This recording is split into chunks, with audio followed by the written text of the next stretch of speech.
오늘 우리 함께 묵상할 말씀은 마가복음 10장 35절에서 45절입니다.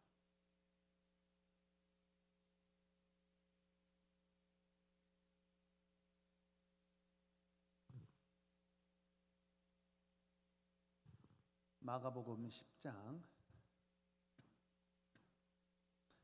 35절에서 45절의 말씀, 우리 찾으셨으면 함께 읽겠습니다. 마가복음 10장 35절입니다. 세베대의 아들 야고보와 요한이 주께 나와 여짜오되 선생님이여, 무엇이든지 우리가 구하는 바를 우리에게 하여 주시기를 원하옵나이다. 이르시되 너희에게 무엇을 하여 주기를 원하느냐? 여짜오되 주의 영광 중에서 우리를 하나는 주의 우편에 하나는 좌편에 앉게 하여 주옵소서. 예수께서 이르시되 너희는 너희가 구하는 것을 알지 못하는도다. 내가 마시는 잔을 너희가 마실 수 있으며 내가 받는 세례를 너희가 받을 수 있느냐? 그들이 말하되 할 수 있나이다.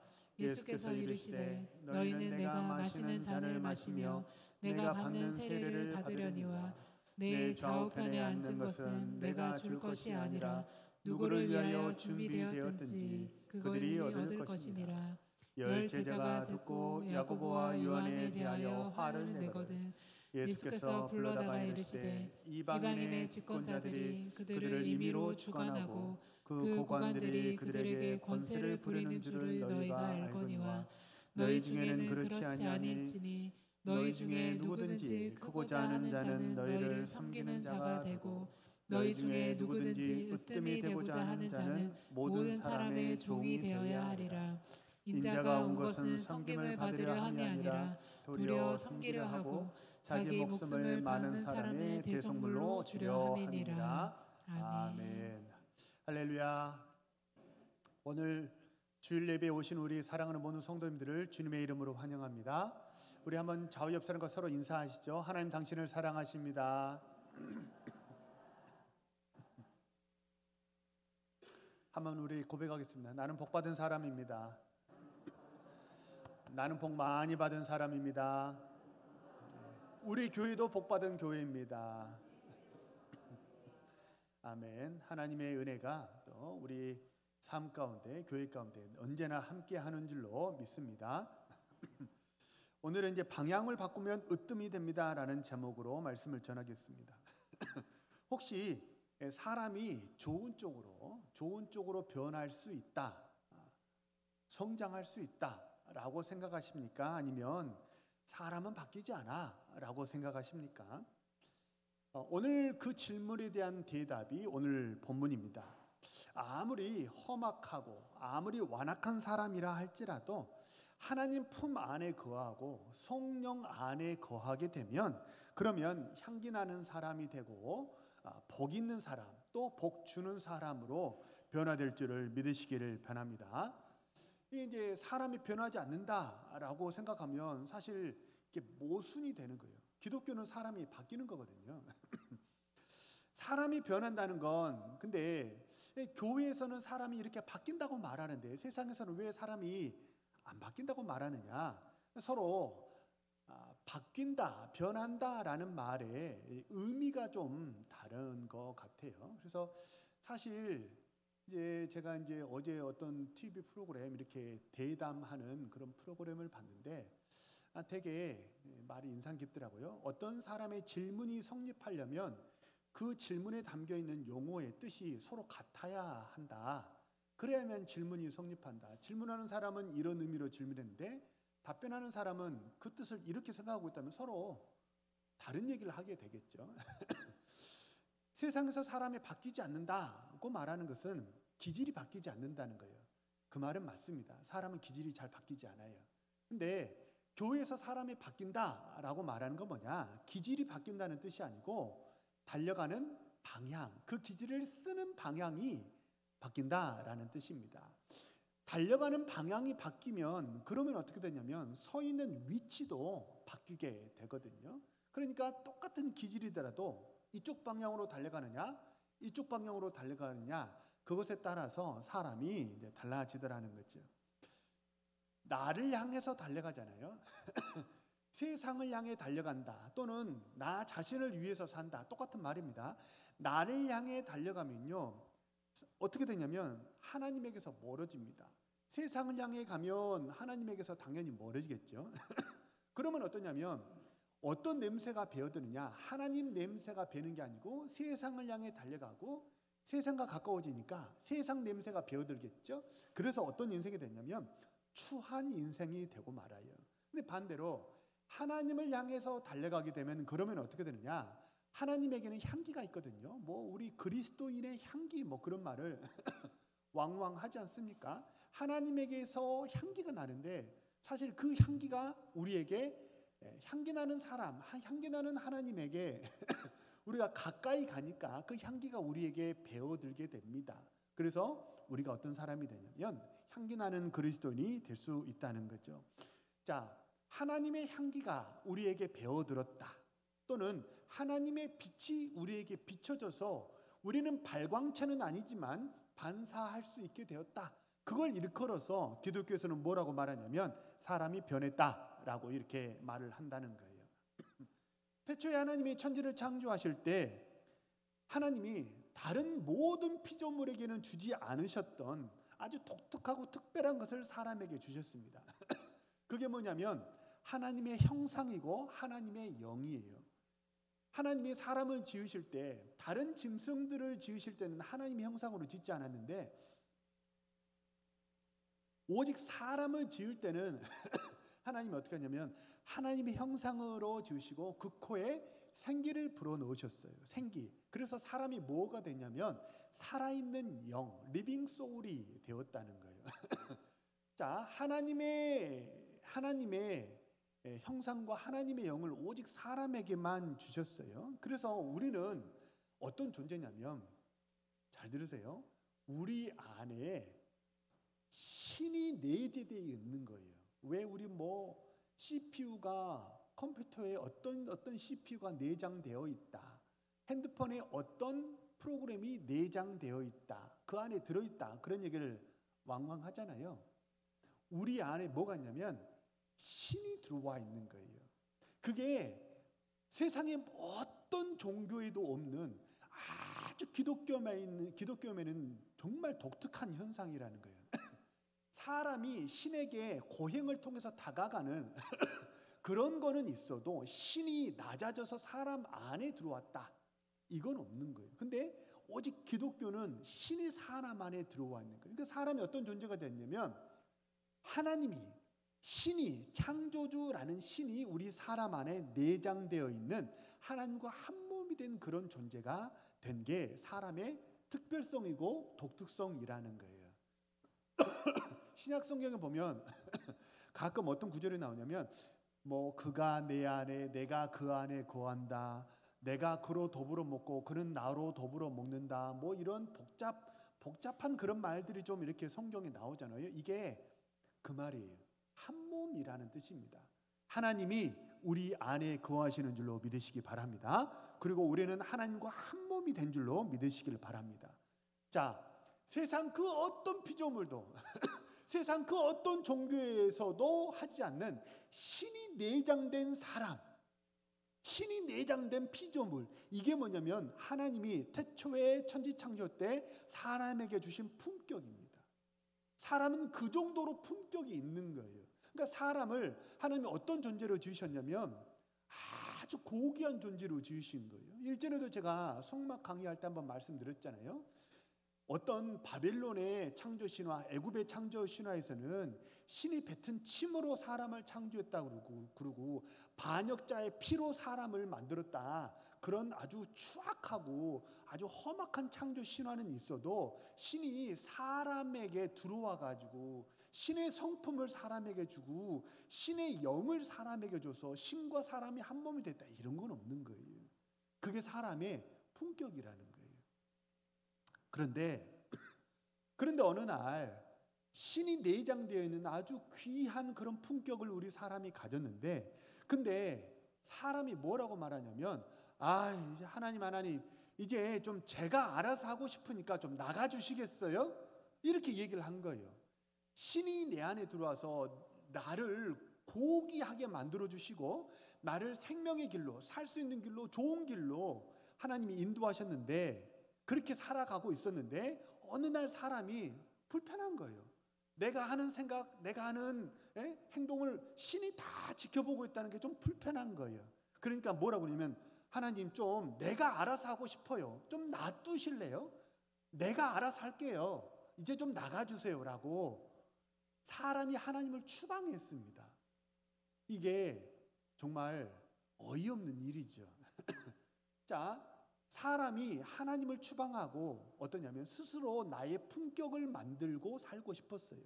하나님이 주신 품격이 아니라 내가 스스로 나의 품격을 좀 만들면서 내 인생 살고 싶어요, 이렇게 얘기를 했다는 거예요. 자, 우리가 사는 세상은 사람의 품격을 뭘로 평가하나요?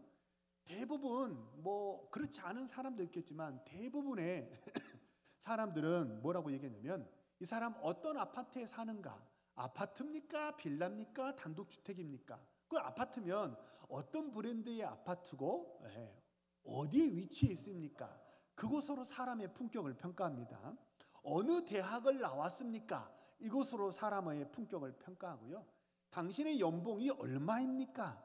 당신의 직함이 무엇입니까? 대리입니까? 이사입니까? 사장입니까? 이런 걸로 이제 물어본다는 거예요. 이런 걸로 사람의 품격을 평가한다는 거예요. 세상의 평가 기준이 그렇다 보니까 하나님을 추방한 사람이 내 스스로 품격을 자꾸 만들려니까 세상이 원하는 요건과 기준을 충족시켜야 되는 거예요. 그래서 어떻게 해요? 악착같이 돈을 봅니다. 돈이 있어야 품격이 산다고 하죠. 뭐 세상에서는 흔히 돈이 주름살 펴준다, 그런 말도 왕왕하잖아요. 그러니까 내 품격을 만들기 위해서 열심히 돈도 벌고요, 길을 쓰고 편법을 쓰고 어떤 수단과 방법을 가리지 않고서라도 조금 더 좋은 대학에 가야 합니다. 그것이 나의 품격이니까요. 좋은 대학을 가야 좋은 직장을 얻게 되고, 좋은 직장을 가야 높은 연봉을 받고, 그래서 이 부가 대물림 되고 품격이 대물림 될 수 있다. 세상은 그렇게 얘기를 해요. 그런데 참 아이러니하게도 내가 이렇게 열심히 살면서 품격을 막 세상이 요구하는 그런 기준에 맞춰서 품격을 만들었는데, 근데 어떠냐면 세상이 요구하는 품격을 만들면 만들수록 어떤 현상이 발생하냐면 되려 내가 품격이 높아지는 게 아니라 되려 품격이 떨어지더라는 거예요. 묘합니다. 세상이 요구하는 그 품격의 기준을 만들려고 하면 할수록 더 추악해져요. 더 사람이 포악해지고요, 더 이기적이 되고요, 더 살인적이고 더 미움과 당짓는 거, 이런 안 좋은 일들이 더 많이 내 마음속에서 막 이렇게 솟구쳐 오르더라는 거예요. 왜 그럴까요? 하나님에게서 멀어져서 그래요. 내가 만든 세상, 내가 만든 품격으로 살려고 하면 하나님에게서 멀어지는 거예요. 신을 추방했으니까요. 그래서 어떠냐면 오히려 품격을 만들려고 했는데 오히려 되려 추해져 버리는 거예요. 이렇게 뭔가 꼬여버린 거예요. 이렇게 하면 내가 품격을 만들 수 있을 거라고, 되게 품이 있고 고귀한 인생을 살 수 있을 거라고 생각해서 그렇게 품격을 만들었는데, 근데 그렇지 않은 거예요. 그래서 뭔가 혼란이 생기기 시작합니다. 꼬였다는 것을 이제 알아채기 시작하는 거예요. 뭔가 꼬여가고 헝클어졌어요. 근데 이게 단단히 꼬이고 헝클어져서 사람의 힘으로 이 실타래를 풀 수가 없는 거예요. 그 실타래를 누가 풀었습니까? 2000년 전에 예수 그리스도께서 이 땅에 오셔서 우리의 헝클어진 모든 실타래를 다 풀어주셨는 줄로 믿으시길 바랍니다. 그래서 야야, 아들아, 딸아, 학벌, 연봉, 직함, 이게 너의 품격이 아니야. 너의 품격은 만들어서 되는 게 아니야. 너 원래 품격 있는 사람이야. 내가 너를 원래 품격 있는 존재로 지었기 때문에 굳이 네가 경쟁하고 노력해가지고 어떤 품격을 만들 필요가 없어. 너 원래 품격 있는 사람이야 라고 하나님이 이 우리에게 묻혀져 있는 모든 진흙과 더러운 것을 싹 보혈의 피로 씻어주신 거예요. 그리고 우리의 가치 있는 품격과 우리의 존재를, 원래 우리의 품격이 있었던 존재를 하나님이 보게 하신 거예요. 그래서 사람이 어떻게 됐냐면 다시 우리가 품격 있는 그런 존재가 되었어요. 이 소사를 잘 보여주는 아주 단적인 예가 뭐예요? 탕자예요. 탕자. 탕자가 아버지를 떠났습니다. 아버지를 사실은 탕자가 물리적으로는 집을 나갔으니까 탕자가 나간 거지만 사실 심리적으로 영적으로는 어떤 거냐면 탕자가 아버지를 추방한 거예요. 아버지, 내 알아서 살 거예요. 아버지 이제 좀 그만하세요. 내가 좀 내 인생 내 알아서 살고 싶어요. 라고 아버지를 내 마음속에서 추방해버린 거죠. 그래서 내 스스로 품격을 만들려고 했는데 만들어졌어요? 그렇지 않았죠. 만들려고 하면 할수록 되려 취해졌죠. 어디까지 취해졌어요? 돼지 우리 속에 사는 존재가 될 정도로 취해져 버렸죠. 근데 노력해서 품격을 탕자가 만든 게 아니에요. 탕자의 품격은 어떻게 만들어졌어요? 다시 아버지의 품으로 돌아가니까 일시에 모든 품격이 다시 회복되었는 줄로 믿으시길 바랍니다. 아버지가 끌어안아주잖아요. 아버지가 끌어안아주니까 아버지 품 안에 들어가니까 모든 게 회복돼 버리는 거예요. 아버지가 가락지를 끼워주고요. 아버지가 옷을 입혀주고요. 가락지와 옷의 의복은 어떤 거냐면 당시 신분을 상징하는 거예요. 우리처럼 이런 장신구 가락지가 아니고 결제하는 도장이거든요, 이게. 그러니까는 약간의 결제권을 갖고 그런 권세를 가진 그런 아들의 신분으로 다시 이렇게 회복이 되었던 거죠. 맞다고 지금 벨이 울리는 거예요. 띵동 띵동 뜨는 맞습니다. 아버지 품 안에 들어가니까 모든 품격이, 노력해서 품격은 만들어지는 게 아니에요. 꼭 기억하시기 바랍니다. 사랑하는 모든 성도님들, 원래 우리는 하나님의 신의 품격을 가진 하나님의 형상인 줄로 믿으시기 바랍니다. 세상이 요구하는 조건에 휘둘리지 마세요. 우리는 원래 품격 있는 존재예요. 이게 사람이 변했다는 뜻입니다.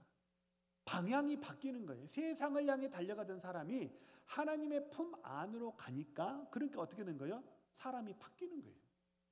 이걸 우리 기독교에서 뭐라고 하면 사람이 바뀌었다고 말하는 거예요.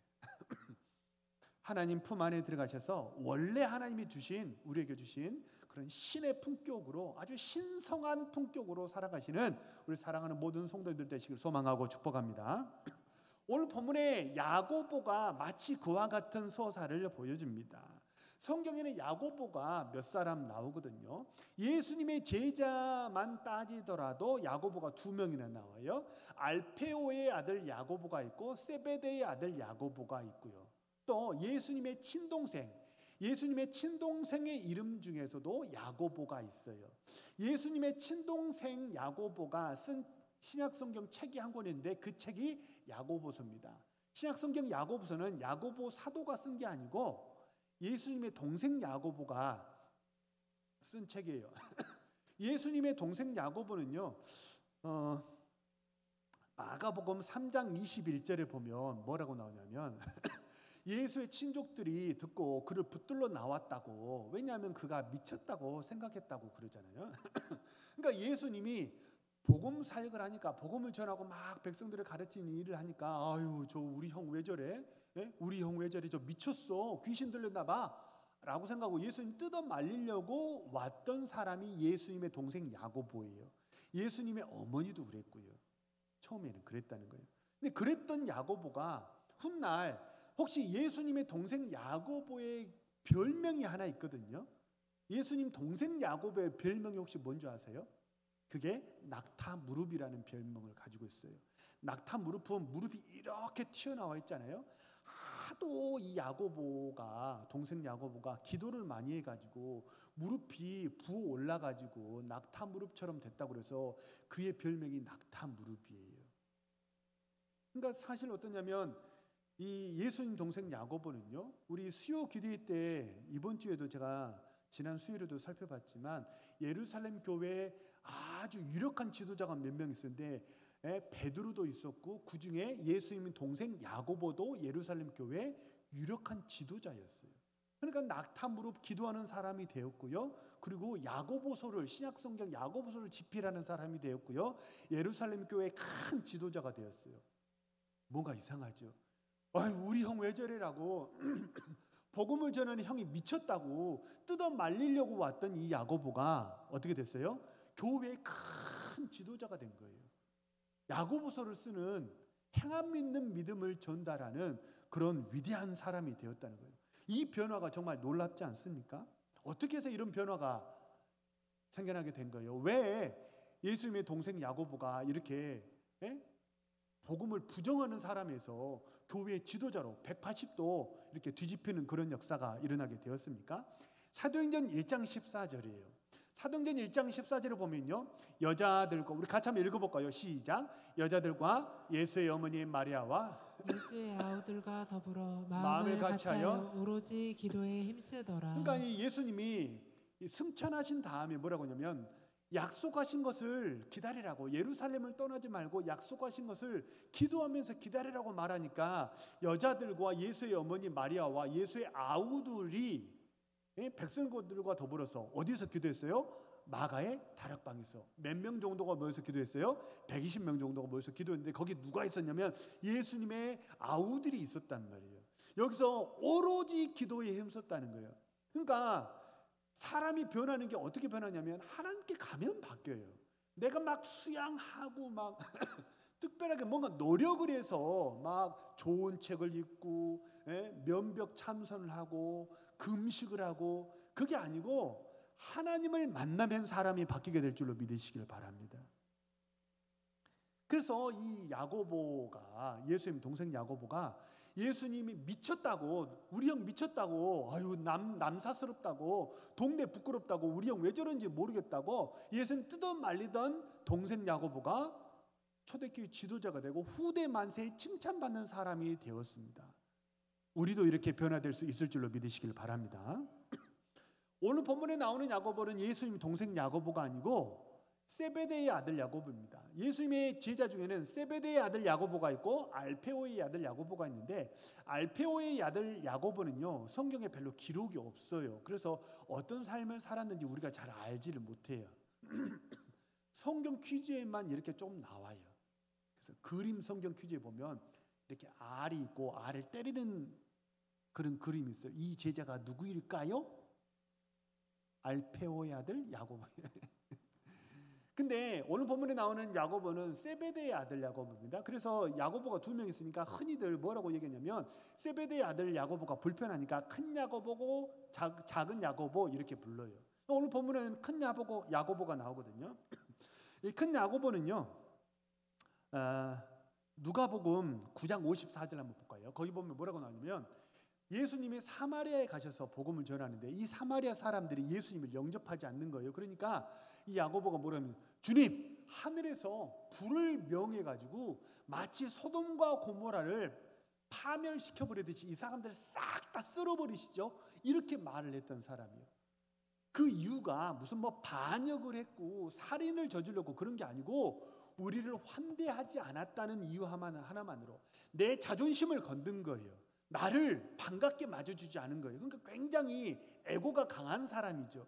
자아가 강한 사람이에요. 내 자존심을 건드렸기 때문에 너희들은 죽어도 싸, 이런 생각을 했던 아주 성미가 불같고 에고가 엄청 강한 사람이 큰 야고보예요. 그것만 있는 게 아니에요. 오늘 본문 37절을 보면 뭐라고 얘기하냐면 우리 형제를 여자오대 영광 중에 우리를 하나는 주 우편 하나는 좌편에 앉게 해주세요 그랬어요. 세베대 아들 중에는 야고보만 있는 게 아니라 요한도, 야고보 요한은 형제거든요. 그런데 성경에 보면 예수님께서 아주 특별하게 여기셨던 제자가, 이 12명의 제자 중에서 아주 특별하게 여겼던 제자가 3명 있습니다. 그 사람이 누구냐면 베드로, 야고보, 요한이에요. 근데 그 중에서 베드로가 성경에 기록이 많잖아요. 그러니까 이 베드로는요 굉장히 유력한 뭐예요? 이 큰 야고보가 보기에는 베드로는 아주 유력한 경쟁자에 속하는 거예요. 당시 제자들은 예수님이 이루려고 했던 그런 영적인 하나님의 나라가 아니라 물리적으로 로마를 축출하고 다시 다윗 왕국을 건설해서 예수님의 왕위에 오를 거라고 생각을 했거든요. 그래서 세상 임금 삼으려고 했거든요. 그러니까 예수님이 왕이 된다면 그 밑에 장관들, 영의정, 좌의정, 수석으로 누가 좀 들어가고 대통령 비서실장에 누가 들어가고 국무총리 누가 되고 뭐 이렇게 이런 같이 고생했던 사람들 인사를 하게 되잖아요. 그러니까 어떠냐면 당신의 영광이 임한다면, 당신이 왕국을 건설하게 된다면 우리 형제를 큰 자리 좌측에 우측에 영의정 좌의정에 좀 앉혀주세요 라고 얘기하는 거예요. 누구는 쏙 뺐어요? 베드로는 쏙 뺐어요. 왜요? 베드로는 핏줄이 섞이지 않았잖아요. 유력한 경쟁자였던 베드로를 딱 쏙 빼는 거예요. 그 정도로 이 큰 야고보는 어땠냐면 아주 경쟁 심리가 강했고 굉장히 욕심이 많은 그런 야망이 큰 사람이 큰 야고보였습니다. 그러니까 정리하면 큰 야고보는 성정에 불같아요. 나의 에고, 나의 내 자존심을 건드리면 그냥 쓸어버리는 거예요. 그건 학살이죠. 쉽게 말하면. 미사일로 예를 들어 아무 이유 없이 내 자존심을 건드렸다는 이유 하나만으로 우크라이나 키우에다가 핵폭탄 하나 떨어뜨려가지고 100만 명을 죽였다고 한번 생각해 보세요. 그게 가당키 난 일입니까? 그게 누구 입에서 나온 거예요? 예수님 제자 입에서 나온 말이에요. 그 정도로 이 사람이 성정에 포악하고 잔혹하고 야망이 크고 성질이 급하고 욕심이 많은 그런 캐릭터가 이 큰 야고보의 캐릭터였어요.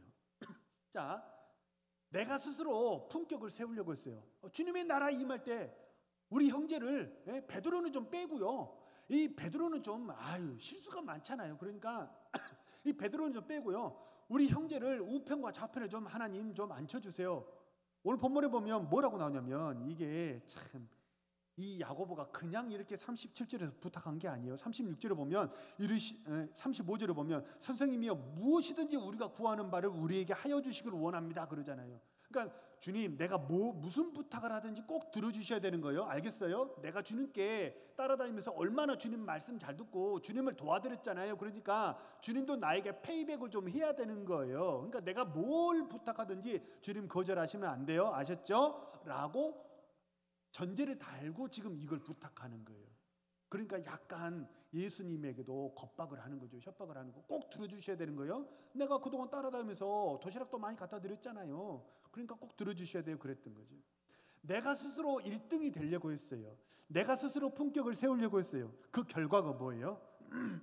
그 결과가 오늘 본문에 보면 뭐라고 그럽니까? 41절을 보면요.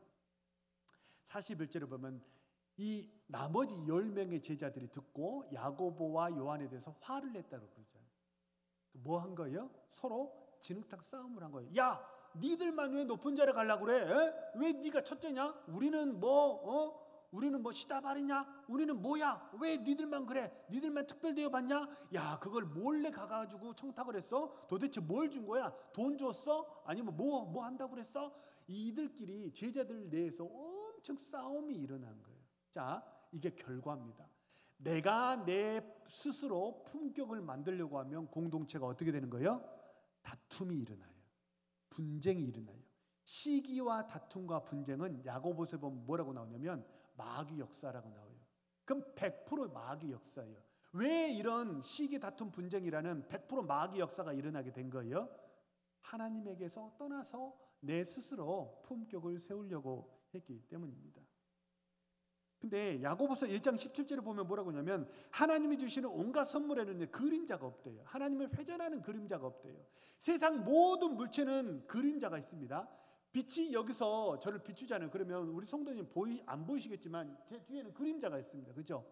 그래서 사람이 이 세상의 모든 일은 양이 있으면 음이 있어요. 뭔가 하나를 취하면 그것에 단점이 있고 후폭풍이 있기 마련이에요. 근데 하나님이 주신 선물에는 뭐가 없어요? 회전하는 그림자가 없는 줄로 믿으시기 바랍니다. 하나님께로 가면 어떻게 되냐면 화평하게 돼요. 하나님의 방법으로 가잖아요. 그러면 거기에는 분쟁이 없고 시기가 없고 거기에는 화평이 있고 선한 열매들이 가득히 맺혀질 줄로 믿으시기를 바랍니다. 자, 야고보가 스스로 으뜸이 되려고 했어요. 그랬더니 막 다툼이 일어난 거예요. 근데 반대로 어떻게 됐냐면 실제로 이 큰 야고보가 나중에 어떻게 됐냐면요. 성경에는 그게 다 기록되진 않았어요. 근데 실제로 야고보가 으뜸이 되고 싶어서 주님께 청탁을 했잖아요. 근데 훗날 이 야고보가 정말 모든 사도보다 으뜸이 되었습니다. 실제로 으뜸이 되었어요. 어떻게 으뜸이 됐냐면요. 혹시 야고보 사도가 모든 사도보다 가장 먼저 된 게 뭔지 아세요? 순교를. 그렇죠.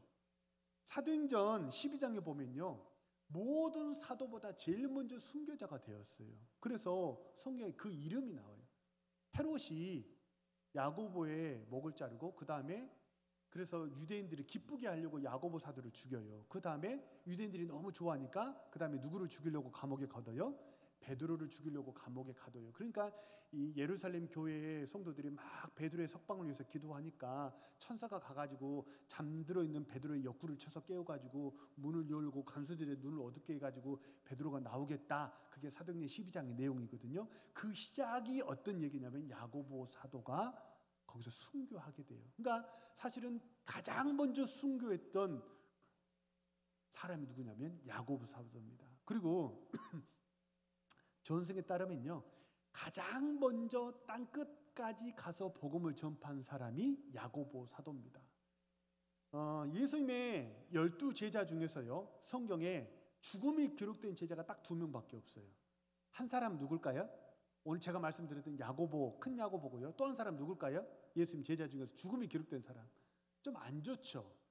가룟 유다가 자살해서 성경에 예수님 제자로 죽음이 기록되어 있거든요. 그러니까 자살한 사람을 제외하고는 야고보 사도가 최초의 순교자가 되었고요.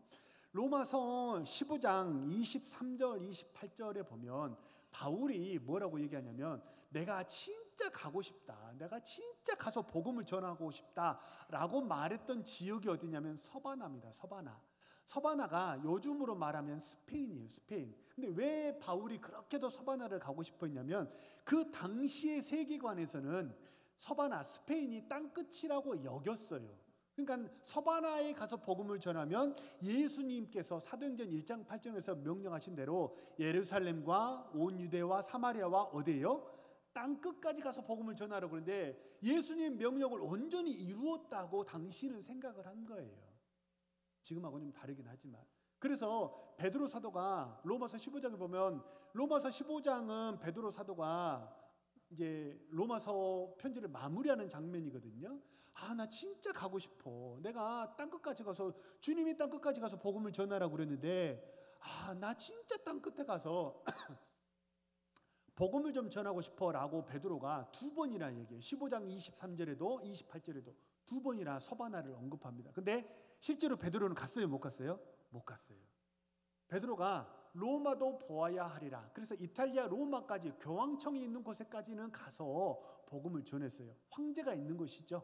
황제가 있는 로마 황제에게는 가서 복음을 전했는데 땅끝은 못 갔어요. 근데 사도 중에서 최초로 땅끝에 간 사람이 누구냐면 큰 야고보예요.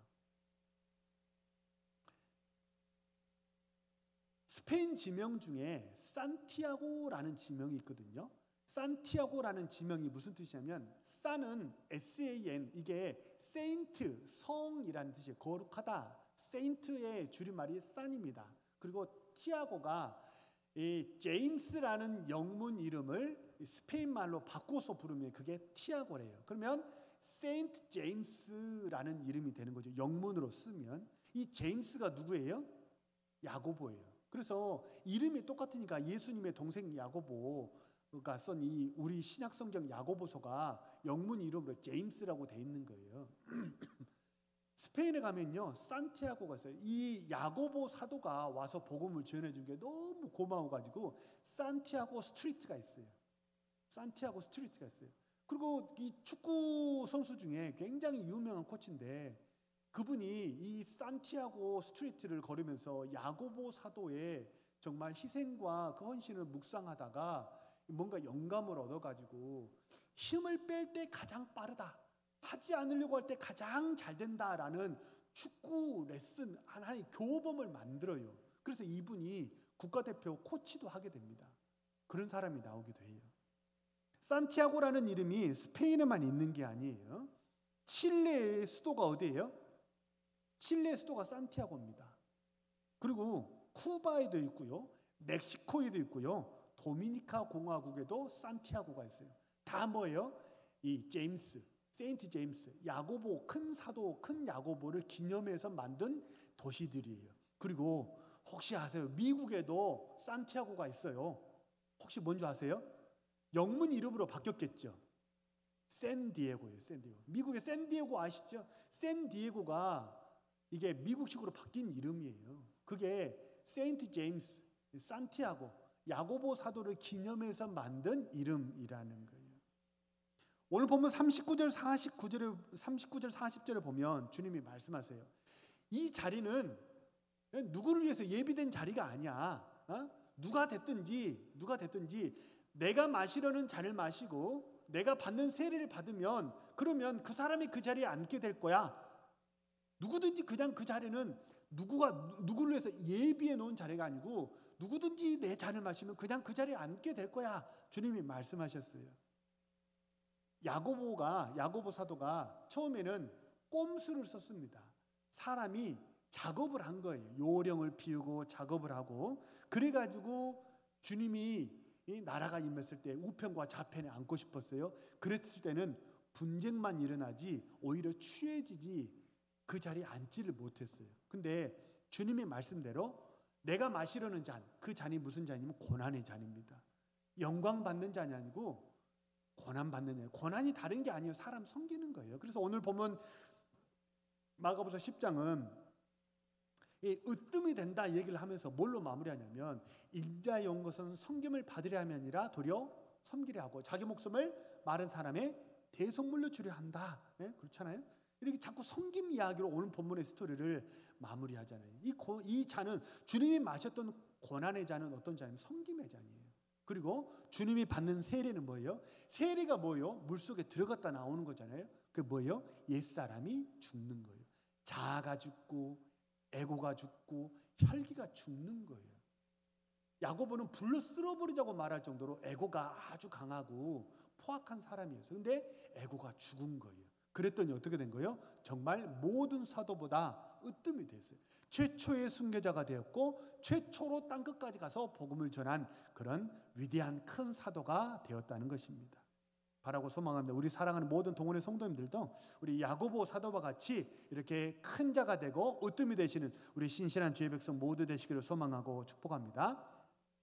어떤 사람이 큰 자가 되고 어떤 사람이 으뜸이 되는 거예요? 어른이 되셔야 돼요. 따라서 한번 해보시죠. 어른이 됩시다. 어른이 됩시다. 어른은 나이 많은 사람을 어른이라고 부르는 게 아니에요. 그냥 올드맨이죠. 나이 많은 사람이 올드맨이에요. 근데 어른은 어떤 사람이냐면 섬길 줄 아는 사람이고 자아가 죽고 에고가 죽은 사람이 어른이에요. 그래서 어른은 어떠냐면 다가가면 향기가 납니다. 어른은 다가가면 안기고 싶어요. 포근한 맛이 있기 때문이에요. 어른은 나이 들었다고 어른이 되는 게 아니에요. 나이 들지 않아도 어른이 될 수 있습니다. 나이 들지 않은 어린 사람, 젊은 사람이 어른이 되면 그걸 우리 뭐라고 불러요? 애어른이라고 불러요. 애어른. 우리 세상에서는 애어른이 별로 그렇게 좋은 의미는 아니지만 우리 성경적으로는 젊은 사람도 어른이 될 수 있어요. 반대로 나이 든 사람도 어른이 못 될 수도 있다는 거죠. 우리 사랑하는 모든 성도님들 낮아지시기 바랍니다. 낮아지시면 높아질 줄로 믿습니다. 자아가 죽고 에고가 죽고 그래서 주님이 마시려는 고난의 잔을 마시고 주님이 받으시는 세례를 우리도 받아서 정말 으뜸이 되셔서 정말 주님이 잘하였다 칭찬받는 우리 사랑하는 모든 성도님들 되시기를 소망하고 축복합니다. 우리 주신 말씀을 놓고 한번 합심해서 통성으로 기도합니다.